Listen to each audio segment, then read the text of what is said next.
अस्सलाम वालेकुम everyone, welcome back to my channel. कैसे हैं आप सब लोग? उम्मीद करती हूँ कि सब ठीक ठाक होंगे। आज का हमारा टॉपिक बहुत ही ज़्यादा इम्पॉर्टेंट है और वो है इनफर्टिलिटी, मतलब कि बांझपन। इसकी कुछ कैटेगरीज होती हैं। या तो अगर आपको बिल्कुल ही औलाद नहीं हो रही है, ये भी इसी की एक कैटेगरी है। और सेकंड, अगर आपका पहला बच्चा हो चुका है लेकिन आपको दूसरा बच्चा नहीं हो रहा, तो उसको भी हम इनफर्टिलिटी मतलब कि बांझपन ही कहते हैं। मुझे बहुत ज़्यादा क्वेश्चंस आ रहे थे इस बारे में कि किस तरह जो है वो कंसीव किया जाए, हमें कोई तरीका बता दें, या फिर जो है वो हमारे सारे टेस्ट नॉर्मल हैं लेकिन हमें प्रेगनेंसी नहीं हो रही।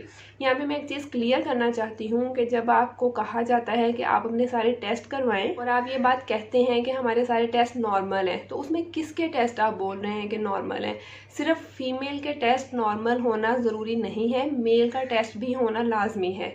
और आपके जब सारे टेस्ट नॉर्मल होते हैं उसके बाद अगर आपकी प्रेगनेंसी नहीं हो रही तो उसकी कुछ और रीजंस हो सकती हैं, लेकिन आप तभी कह सकते हो कि हमारे सारे टेस्ट नॉर्मल हैं जब आप अपने भी सारे टेस्ट कंप्लीट करवाएं और मेल भी अपने सारे टेस्ट कंप्लीट करवाएं और वो सारा कुछ चेक करे गायनेकोलॉजिस्ट के कि आप वाकई ही कोई प्रॉब्लम नहीं है। तभी आप ये बात कर सकते हो कि हमारे सारे टेस्ट नॉर्मल हैं लेकिन हमारी प्रेगनेंसी नहीं हो रही है।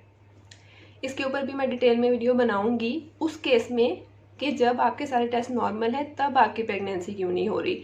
लेकिन ये वीडियो है इनफर्टिलिटी के ऊपर, मतलब कि अभी तो आपको पता ही नहीं है कि आपको इनफर्टिलिटी का प्रॉब्लम है भी या नहीं है। उससे पहले मैं आपको एक चीज़ बता दूं कि आप मुझे इंस्टाग्राम पे फॉलो लाजमी करें। आपके सारे प्राइवेट क्वेश्चंस के आंसर मैं वहीं पर दूंगी, इसलिए मुझे इंस्टाग्राम पे फॉलो करना मत भूलें। सबसे पहले मैं आपको यही कहना चाहती हूँ कि जब भी आप कहीं पर जाना चाहते हो या फिर कोई ट्रिप प्लान करते हो तो आप हमेशा पॉजिटिव रह के वो ट्रिप प्लान करते हो और उस चीज़ को इंजॉय करते हो। तो प्रेगनेंसी भी एक ट्रिप की तरह ही है। आपको चाहिए कि आप इसे इंजॉय करके प्लान करो, बिल्कुल भी स्ट्रेस या टेंशन लेकर इसकी प्लानिंग मत करो। अगर आप इसकी प्लानिंग करोगे तो इससे आपके प्रेगनेंसी के ऊपर ही इफेक्ट्स आएंगे। अब बात करते हैं कि आपको कैसे पता चलेगा कि आपको इनफर्टिलिटी का प्रॉब्लम है, यानी कि आपको वाकई ही बांझपन का मसला है या फिर कोई और प्रॉब्लम है जिसकी वजह से आपकी प्रेगनेंसी नहीं हो रही है। तो सबसे पहले तो आपने अपने और अपने शोहर के सारे टेस्ट करवाने हैं, ये चेक करने के लिए कि क्या आपकी क्वालिटी ऑफ एग और क्वालिटी ऑफ स्पर्म अच्छी है या नहीं है। अब जब यहाँ पे मैं बात करूँगी कि आप अपने शोहर के टेस्ट करवाएं, तो औरतें क्या करती हैं कि अपने तो सारे टेस्ट करवा लेती हैं, सारा अल्ट्रासाउंड भी करवा लिया, ब्लड टेस्ट भी करवा लिए, तो वो इस चीज़ की कंप्लेन करती हैं कि मैम हमारे सारे टेस्ट नॉर्मल हैं लेकिन जो है वो हमारी प्रेगनेंसी नहीं होती, जबकि उन्होंने अपने हस्बैंड के टेस्ट नहीं करवाए होते। मोस्टली यही केसेस आते हैं कि आप अपने हस्बैंड के टेस्ट नहीं करवाते हो। ये मैं हर बार अपनी वीडियो में कहती हूँ कि अपने हस्बैंड के टेस्ट लाजमी करवाएं, लेकिन आप लोग इस चीज़ को बहुत ज़्यादा लाइट लेते हो क्योंकि आजकल जो है वो इनफर्टिलिटी का प्रॉब्लम मेल्स में भी काफ़ी ज़्यादा पाया जाता है, परसेंटेज तकरीबन सेम है।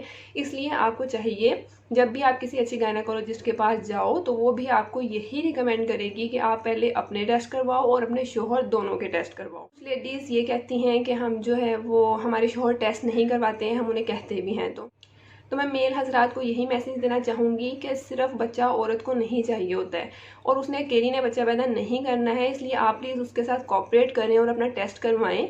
अगर कोई भी मसला होगा तो उसका इलाज मौजूद है, इसमें कोई भी शर्म की बात नहीं है या फिर कोई भी इशू नहीं होता है। अगर आप अपना टेस्ट करवा लेते हो अच्छी बात है। अगर आपको टाइम से पता चल जाता है कि आप में या आपकी बीवी में अगर कोई मसला है तो उसका प्रॉपर तरीके से ट्रीटमेंट किया जा सकता है और औलाद की नेमत आप दोनों को चाहिए होती है, इसलिए आप दोनों को चाहिए कि उसके लिए कोशिश करें।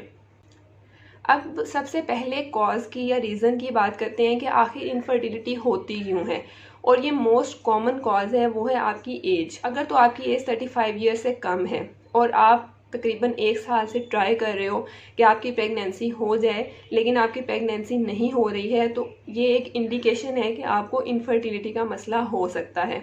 क्योंकि जैसे जैसे आपकी एज बढ़ती है या फिर आपके शोहर की एज बढ़ती है, या फिर मैं शोहर की एज 35 की बात नहीं कर रही हूँ, मैं लेडीज़ की एज 35 तक की बात कर रही हूँ कि अगर तो उनकी एज 35 से कम है तो उन्हें 1 साल तक ट्राई करते रहना चाहिए अपनी ओवुलेशन को कैलकुलेट करते हुए। 1 साल तक ट्राई करना चाहिए और अगर फिर भी उनकी प्रेगनेंसी उस 1 साल में नहीं होती है तो फिर उन्हें लाजमी गायनेकोलॉजिस्ट को विजिट करना चाहिए अपने कंप्लीट चेकअप के लिए, कंप्लीट टेस्ट के लिए। और अगर आपकी एज मतलब कि लेडीज़ की एज 35 से ज़्यादा हो चुकी है, चाहे उनका एक बच्चा है या फिर अभी तक कोई भी बच्चा नहीं हुआ है और उनकी एज 35 से ज़्यादा हो चुकी है, तो उनको सिर्फ 6 महीने वेट करना चाहिए। 6 महीने में वो लगातार ट्राई करें प्रेगनेंसी के लिए। अगर उनकी प्रेगनेंसी नहीं होती है तो उनको फ़ौरन गायनेकोलॉजिस्ट को विजिट करना चाहिए और अपने कंप्लीट टेस्ट जो हैं वो करवाने चाहिए। और जब आप अपना मेल और फीमेल दोनों के टेस्ट करवा लेते हैं तो इससे एक चीज़ क्लियर हो जाती है कि आपकी क्वालिटी ऑफ एग कैसी है और क्वालिटी ऑफ स्पर्म कैसी है।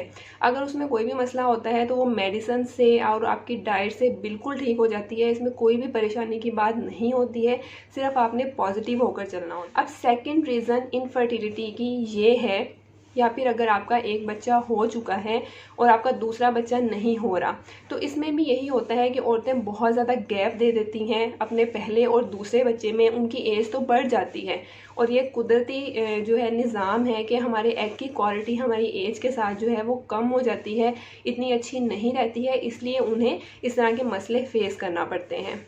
फिर ये भी डिपेंड करता है कि अगर आपका पहला बच्चा हुआ है तो वो किस तरह हुआ है। क्या वो नेचुरली हो गया, मतलब कि उसमें आपको कोई भी मेडिसिन लेने की या फिर कोई भी ट्रीटमेंट लेने की ज़रूरत नहीं पड़ी थी और वो कुदरती तौर पे हो गया है, तो हम इसमें कुछ और चीज़ें डिस्कस कर सकते हैं कि शायद आपकी सेकंड प्रेगनेंसी किस वजह से नहीं हो रही है।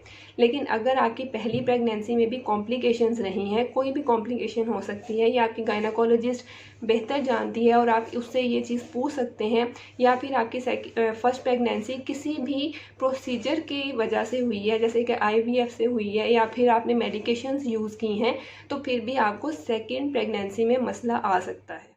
देन थर्ड रीज़न ये भी हो सकती है कि अगर आपका कोई भी सी सेक्शन हुआ है या फिर कोई भी सर्जरी हुई है, तो उसकी वजह से आपकी ट्यूब्स में ब्लॉकेज आ गई है या फिर आपकी ट्यूब्स बंद हो चुकी हैं, तो उसकी वजह से ओवुलेशन तो होती है, स्पर्म है वो अंडे तक नहीं पहुंच पाता है, तो इस वजह से भी आपकी प्रेगनेंसी में प्रॉब्लम आ सकती है। लेकिन ये चीज़ें आपको अल्ट्रासाउंड से पता चल जाती हैं। इसके अलावा बच्चादानी के मसले आते हैं जिसमें PCOS का प्रॉब्लम बहुत ज़्यादा कॉमन है, या फिर आपकी ओवरी में सिस्ट होते हैं, फाइब्रॉइड्स होती हैं, थैलियाँ बनी होती हैं, तो इसकी वजह से भी आपकी प्रेगनेंसी जो है वो ठहर नहीं पाती है या फिर हो ही नहीं पाती है। कुछ औरतें जो हैं वो अपने बच्चों को फीड करवाती हैं, मतलब कि अगर उनका पहला बच्चा है और सेकंड नहीं हो रहा है तो वो अपने बच्चों को दूध पिलाती हैं।